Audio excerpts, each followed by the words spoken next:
just wanted to go ahead and do a quick video, do a follow-up on the video I did, I think a few days ago, called Becoming One with Source, with the question marks behind it. And so in one part I was reading how you have a living earth, living animals, soul, and mind, and human beings. Okay, and so I wanted to go deeper into this. And so sometime with the older texts, mind can be interchanged with spirit. And so this is not it's more early morning, so excuse me. This is not new to anyone. So we know that everything has a spirit, but not everything has a soul. And so I'm referencing the Corpus Hermeticum. This is one of the books that I read on, and it spends a lot of time talking about how the spirit is what animates the body. Okay, and so not everything has a soul, but everything has a spirit. And so sometimes we call this the universal life force. And so spirit is what animates everything that's around us. And so just because something has a spirit doesn't mean it lacks emotions. Doesn't mean that it lacks sensory or lacks feelings, because the spirit passes through the blood. That's what passes through your blood. And so when the spirit leaves the body, the blood coagulates, meaning it begins to clot and dry. Okay, because what gives life is spirit. And so a person can have a spirit and not have a soul, but have everything equipped to be and to function in this earth. Okay, and so the mind is interchanging with the spirit. And so the spirit, animals have spirits, bugs have spirits, insects have spirits. And you say, well, how we know that? Because if you try to kill a bug, or if you try to kill a roach, or if you try to kill anything that frighten you, guess what? They're frightened too. And what they do, they begin to run. If something lacks that capability, why would it run? It's something within them that make them feel that their life is being threatened. And so it causes them to run. That's the spirit that does that. That's the spirit that animates them to do that. Okay? Now, something that lacks even that, we start going into AI, we know AI lacks that capability.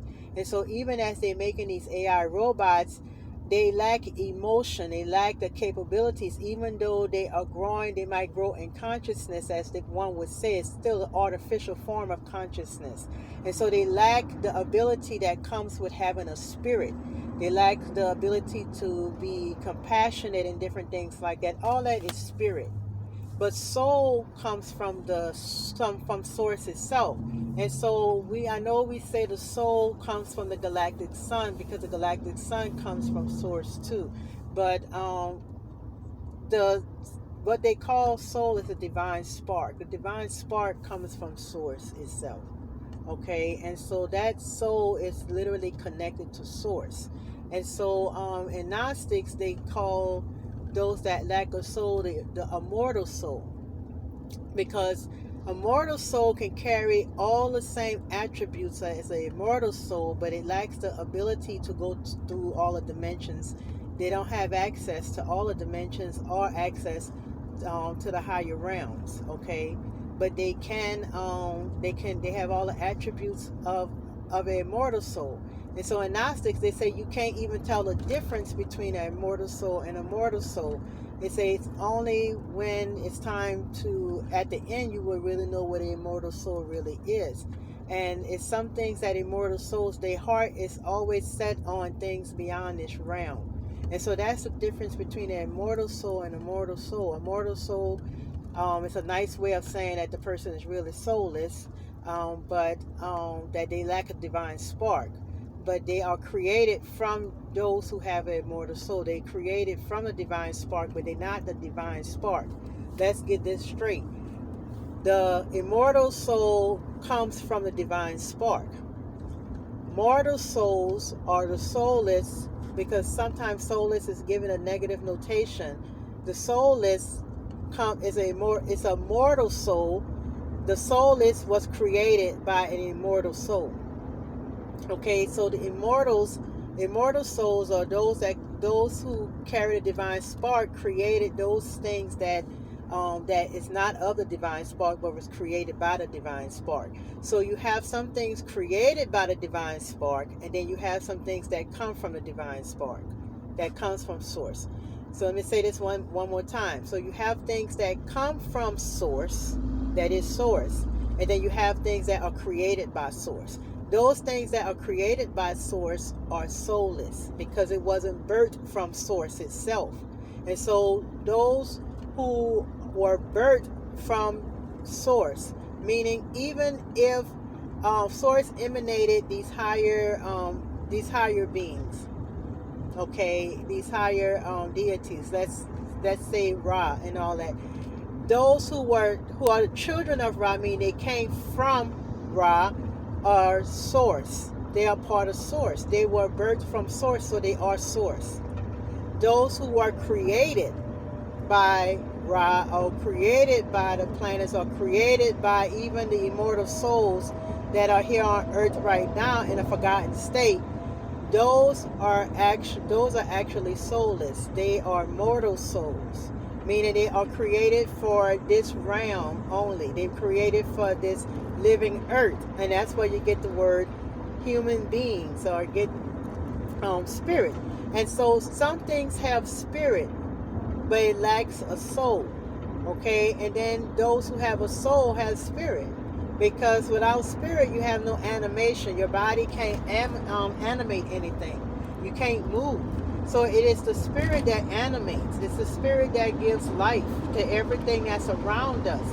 And just because someone shows emotion, because like I said, I gave the example with the insects. If you try to kill a roach, that bad boy is going to run because it feels like its life is threatened. And that is because it's responding to something. And if something responds, that means it has a consciousness. And so even if something has a consciousness, doesn't mean that it came from divine spark. That means it was created by divine spark, because the roach wasn't birthed from divine spark.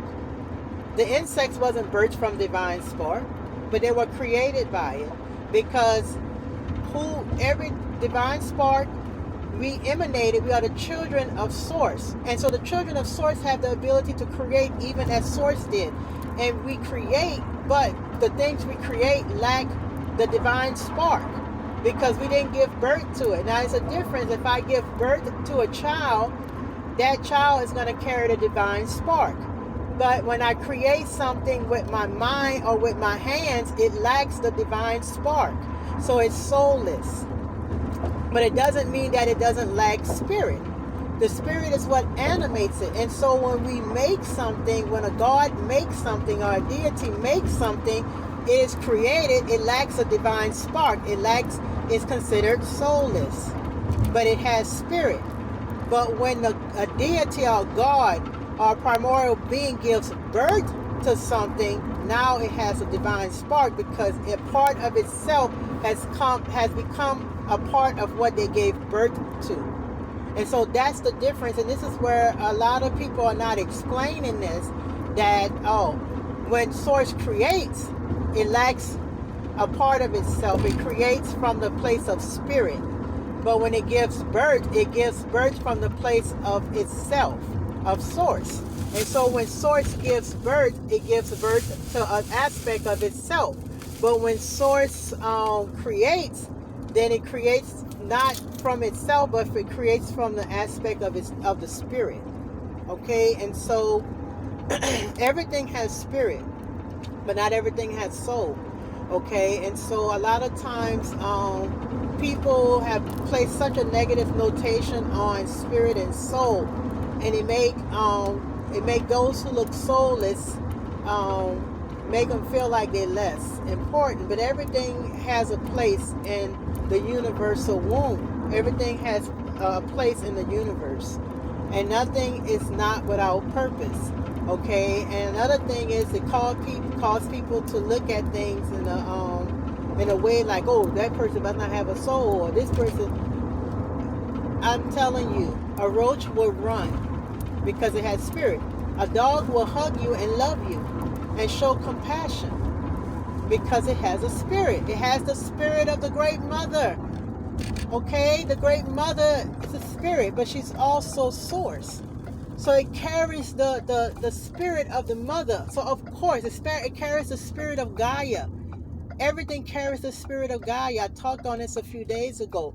And so if everything carries the spirit of Gaia, everything that's within Gaia carries her spirit. And so it would show love. And that's why animals naturally show love. That's why insects and all these things naturally show love.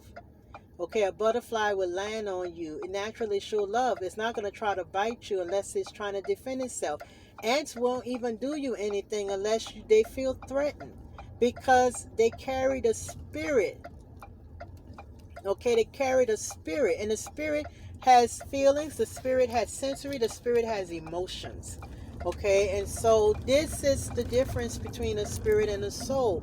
And so a soul can create, and when the soul creates, it creates from the aspect of the spirit, and that's why things that are created lacks a soul. But when the spirit, when source or aspects of source, of children of source, gives birth, they give birth to itself. And so when it gives birth to a soul. Okay, and so this is the major difference between a soul and a spirit, and those who lack a spirit and those who have one. And so I want to go ahead and end this video, but I wanted to bring some clarity to that, because it's very important, because a lot of times people go into this trying to understand the difference between the two. But the soul is the one that has a divine spark, who's created from and was birthed from divine spark, him or herself, you know. And then those who are spirit was created from the spark. They were created by the hands of a deity or created by the hands of a god. And even deities, if they give birth, they giving birth to another soul. They giving birth to another aspect of source. But when they create, they creating from the aspect of spirit. And so that's the clarity I wanted to give on it too. I'm going to go ahead and end this video. Have a blissful day. I'll talk to you later.